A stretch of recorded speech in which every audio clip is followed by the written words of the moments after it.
Good morning, student. This is Sai sir with your economics classes.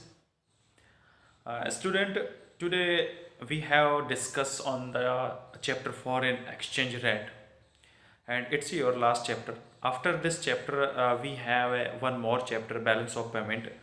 But that year, CBSE have deleted this chapter. So today, it means ki we have described last chapter, uh, the point of view, the exam point of views. So foreign exchange in this chapter also relate the fixed exchange rate. So today we have discussed just foreign exchange rate and flexible exchange rate. So first of all, foreign exchange rates, what is the meaning of foreign exchange rate? यानी विदेशी विनिमय मुद्रा क्या मतलब होता है? तो सीधा मतलब विदेशी विनिमय दर, जिसे हम बोल देते हैं हिंदी में, इसका मतलब सीधा होता है कि विदेशी विनिमय दर जो है, विदेशी विनिमय कि एक देश के पास विदेशी कितनी करेंसीज है, और अगर हम दर की बात करते हैं तो किसी देश की घरेलू करेंसी को किसी दूसरे देश की करेंसी के अंदर कितनी करेंसी हम खरीद सकते हैं. तो foreign exchange refer to foreign currency. Foreign exchange rate means foreign currency यानी विदेशी मुद्रा. The stock of foreign currency with a country, say India, refer to the stock of all foreign currencies with the RBI at the point of time.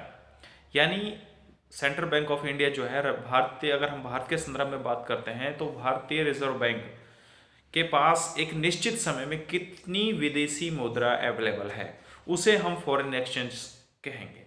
Foreign exchange rate हम कब कहेंगे? जब हम उसकी किसी देश की घरेलू मुद्रा को ही अनुपातिक दर मापते हैं दूसरे देश की मुद्रा के अंदर, यानी एक देश की मुद्रा कितनी खरीदी जा सकती है, अपने देश की मुद्रा के बदले दूसरे देश की कितनी मुद्रा खरीदी जा सकती है, उस दर को फॉरेन एक्सचेंज रेट कहते हैं. That's clear. तो अगर हम बात करते हैं जैसे द स्टैंडर्ड, इसका जो मेजरमेंट है वो किसमें? The standard rate of the standard practice is to measured the entire stock in term of US dollar. यानी हम किसी भी देश की मुद्रा की जो परचेजिंग पावर होती है, जो दर होती है, उसको हम डॉलर में मापते हैं. By converting the value of currency in the US dollar. यानी जब हमारी कोई किसी भी देश की जो घरेलू मुद्रा है उसकी क्या वैल्यू है, उसको हम मापते हैं डॉलर के अंदर. यानी किसी देश की मुद्रा के बदले में डॉलर कितने खरीदे जा सकते हैं, इसको exchange rate, foreign exchange rate कहते हैं. फॉर एग्जाम्पल, यानी एक US डॉलर भारत के 70 रुपये में आता है, तो 170 का रेशियो वो फॉरेन एक्सचेंज रेट है, विदेशी विनिमय दर कहलाई. That's clear. The exchange rate express the ratio of exchange. The exchange rate क्या है? Express the ratio of exchange between the two currencies of two countries. That's clear. अब बात करते हैं कि इसको हम मापते हैं flexible exchange rate and fixed exchange rate. यानी इट मीन्स जो फॉरेन एक्सचेंज रेट है उसको हम 2 भागों में डिवाइड करते हैं जब हम इसको मेजर्ड करते हैं, flexible and fixed exchange rate. यानी exchange rate is broadly classified in flexible exchange rate यानी परिवर्तनशील दर, एंड फिक्स्ड एक्सचेंज रेट यानी स्थिर दर. Following is brief description of one things is that कि फिक्स्ड एक्सचेंज रेट डिलीटेड किया हुआ है सिलेबस से इस this year particular, and so we just describe only flexible exchange rate. तो flexible exchange rate क्या है एक्चुअल में? Flexible rate of exchange also called floating rate of exchange यानी तैरती हुई विनिमय दर भी हम इसको कहते हैं. is that rate which is determined by the force of supply and demand. यानी मार्केट के अंदर पर जो दर मुद्रा की मांग और मुद्रा की पूर्ति द्वारा निर्धारित होती है, उसे हम फ्लेक्सिबल एक्सचेंज रेट कहते हैं. That's clear. It also called free exchange rate. Free exchange rate भी हम इसको कह सकते हैं क्योंकि इसका जो डिटर्मिनेशन होता है वो मार्केट के अंदर होता है, और मार्केट के अंदर जो डिटर्मिनेशन होता है वो डिमांड एंड सप्लाई फोर्सेस के द्वारा होता है. तो कैसे करेंगे the determination of exchange rate, flexible exchange rate? Demand for and supply for foreign exchange are to the 2 basic concept. ठीक है, demand and supply 2 basic concept हो गए, और जहां पर ये दोनों एक दूसरे को इंटरेक्ट करें, काटें, वहां पर हमारा फॉरेन एक्सचेंज रेट जो है वो डिटरमाइन हो जाएगी. क्लियर. तो कैसे करते हैं? डिमांड फॉर फॉरेन एक्सचेंज क्या है, डिमांड फॉर फॉरेन सप्लाई क्या है? तो demand and foreign exchange rate have inverse relationship, यानी विदेशी मुद्रा की मांग और विदेशी विनिमय दर दोनों में उल्टा संबंध होता है। जितनी विदेशी विनिमय दर अधिक होगी उतनी ही विदेशी मुद्रा की मांग कम होगी, और जितना विदेशी विनिमय दर कम होगी उतनी ही विदेशी मुद्रा की मांग अधिक होगी। सेम डिमांड एंड सप्लाई वाला है।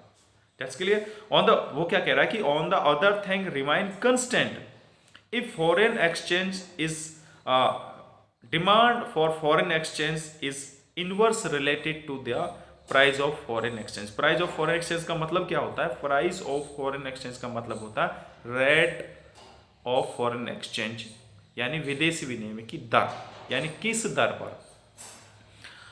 thus higher the rate of exchange lower the demand for foreign currencies, foreign exchange and vice versa, और इसका उल्टा तो सेम है। तो इसका मतलब if the rate of foreign exchange is 170, यानी $1 70 में आ रहा है, ठीक है, तो the demand of foreign exchange is lower, तो मांग कम होगी। फॉर एग्जांपल अगर हम बात करें कि अगर 1:70 का रेशियो है तो हम 100 विदेशी मुद्रा की मांग कर रहे हैं, लेकिन if the rate of exchange is reduce then the demand of foreign exchange is increase, यानी 70 से अगर वो कम 50 हो जाती है तो हमारी फॉरेन एक्सचेंज की जो डिमांड है वो बढ़कर 100 से 200 हो जाती है।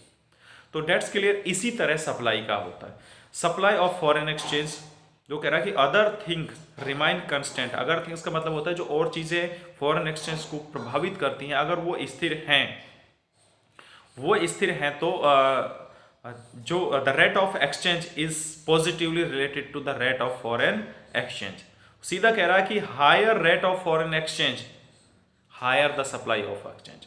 जी, सप्लाई वाला जैसे सप्लाई का कीमत के साथ पॉजिटिव रिलेशनशिप है, सेम है। जितनी फॉरेन एक्सचेंज रेट अधिक होगी फॉरेन मुद्रा की सप्लाई उतनी अधिक होगी।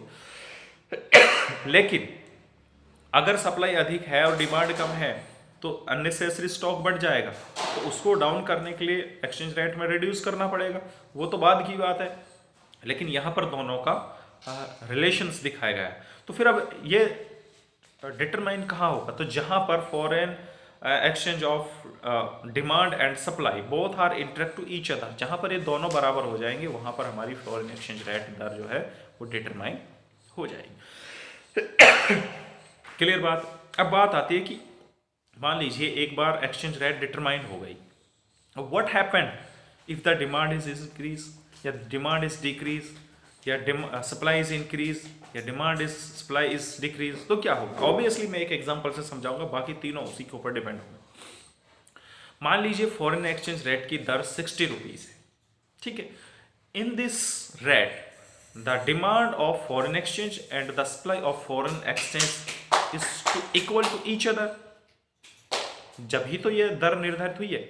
अब इतनी 60 रुपये दर पर क्या हो गया कि the demand of foreign exchange increase, विदेशी मुद्रा की मांग बढ़ गई है, सप्लाई उतनी है, तो excess demand it means inflationary gap हो गया जो हम पढ़ के आए हैं पीछे। तो बढ़ी हुई मांग को क्या क्रिएट करती है? Supply. We can't increase the supply, that what is the result?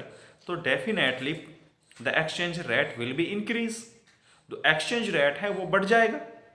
Then exchange rate जब इंक्रीज होगा, ठीक है, तो सप्लाई इंक्रीज होगी, क्योंकि अभी हमने लास्ट टॉपिक में डिस्कशन किया था। सो supply increase means reduce the exchange rate, क्योंकि जब सप्लाई उसके बराबर हो जाएगी या डिमांड से सप्लाई मोर देन हो जाएगी देन एक्सचेंज रेट डिक्रीज होगा। That's clear. इसी तरह से डिमांड डिक्रीज का, if foreign exchange demand is reduce then the supply is constant, तो obviously the rate of exchange is also decrease, reduce. That's clear.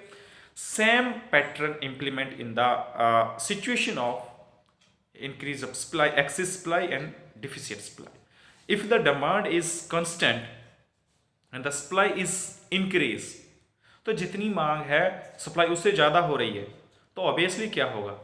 Unnecessary stock increase होगा ना, तो unnecessary stock को कोई भी रखना नहीं चाहता है, then the exchange rate will be decrease, कम होगी. And the same position, if the demand is constant and the supply is less then it means demand is excess हो गई वहां पर, तो सप्लाई जो है उसका एक्सचेंज रेट बढ़ेगा, और एक्सचेंज रेट बढ़ेगा then supply will be increase. So that is the effect of if the demand and supply have changed. That's clear? I hope you will be understand. If you have any problem regarding this topic, so please consult me through the message. So the next topic is fixed exchange rate. Fix exchange rate जो है वो syllabus से delete किया कर दिया इस वक्त, लेकिन फिर भी मैं थोड़ा सा डिस्कशन कर देता हूँ. फिक्स एक्सचेंज रेट का मतलब होता है जिस एक्सचेंज रेट को, जिस विदेशी विनिमय दर को गवर्नमेंट डिटरमाइन करती है. ये जो है मार्केट सप्लाई डिमांड से डिटरमाइन नहीं होती है, गवर्नमेंट जिसको डिटरमाइन करती है उसको हम एक्सचेंज रेट ऑफ सप्लाई बोलते हैं. क्लियर? अब एप्रिसिएशन ऑफ एंड डेप्रिसिएशंस क्या होती है ये मैं बताऊंगा. Depreciations versus डिवैल्यूशंस. डिवैल्यूशंस दोनों इंपॉर्टेंट चीज़ है, दोनों में अंतर जो डिफरेंट है वो आपके लिए ज़रूरी है, उसको समझना चाहिए. दोनों में फ़र्क क्या है, क्योंकि डेप्रिसिएशंस का मतलब भी विदेशी विनिमय दर में कमी आना और डेवल्यूशन में विदेशी मुद्रा की वैल्यू में कमी आना. लेकिन फ़र्क क्या है दोनों में? डेप्रिसिएशंस का मतलब होता है depreciation of the currency occur when the value of domestic currency reduce, यानी घरेलू मुद्रा की वैल्यू में कमी आना, reduce in the international money market, international money market because of the market force of supply and demand. The government पे no role what's ever. समझ के बात? यानी डेप्रिसिएशन का मतलब होता है कि किसी देश की घरेलू डोमेस्टिक जो करेंसी है उसके वैल्यू में कमी आना, और वो कमी किसके कारण आ रही? इंटरनेशनल स्तर पर डिमांड और सप्लाई के कारण उसकी वैल्यू में कमी आना है. गवर्नमेंट यहाँ पर कोई इंटरफियर नहीं करती, गवर्नमेंट का कोई रोल नहीं होता है, उसको कहते हैं डेप्रिसिएशंस. और डिवैल्यूशन किसे कहते हैं? डिवैल्यूशन का मतलब है कि किसी देश की, यानी devaluation of the currency occur when the value of domestic currency of a deliberately reduce by the government by raising the exchange rate. The market force of supply and demand play no role whatsoever. तो यहाँ उल्टा, यहाँ कह रहा है कि किसी देश की घरेलू मुद्रा में कमी का मतलब होता है कि उस देश की गवर्नमेंट खुद जानबूझकर अपने देश की करेंसी के वैल्यू में कमी करना चाह रही है, जबकि इंटरनेशनल स्तर पर वो उसमें कोई परिवर्तन नहीं आ रहा है. तो डेप्रिसिएशंस और डेवल्यूशंस दोनों में अंतर समझ में आ गया. उसके बाद एप्रिसिएशन वर्सेस रिवैल्यूशंस, इनका उल्टा है. एप्रिसिएशंस का मतलब डेप्रिसिएशन का उल्टा. एप्रिसिएशन का मतलब है किसी देश की मुद्रा जो डोमेस्टिक करेंसी उसके वैल्यू में इंक्रीज होना, किसके कारण? इंटरनेशनल स्तर पर जो फॉरेन एक्सचेंज रेट है उसकी डिमांड एंड सप्लाई के द्वारा. जबकि जो डोमेस्टिक करेंसी की जो वैल्यू इंक्रीज हुई है उसमें उस देश की गवर्नमेंट का कोई भी रोल नहीं है. That's clear. उसके अलावा दूसरा रेवोल्यूशन का मतलब होता है कि किसी देश की डोमेस्टिक करेंसी की वैल्यू में वृद्धि वहाँ की गवर्नमेंट के द्वारा की जाती है, ना कि इंटरनेशनल स्तर पर. That's clear. तो बेटा ये आपका टॉपिक था, आई थिंक आपको समझ आ गया होगा, और आपका सिलेबस इसका दोबारा से फिनिश हो गया है. अब इसका रिवीजन पार्ट स्टार्ट करेंगे. आई होप कि आप इसको ध्यान से देखेंगे. फिर भी if you have any problem, any students, you have my contact number, you can call me, you can send me a message if you any topics you have problems, so don't be hesitate. So thank you for your kind attention.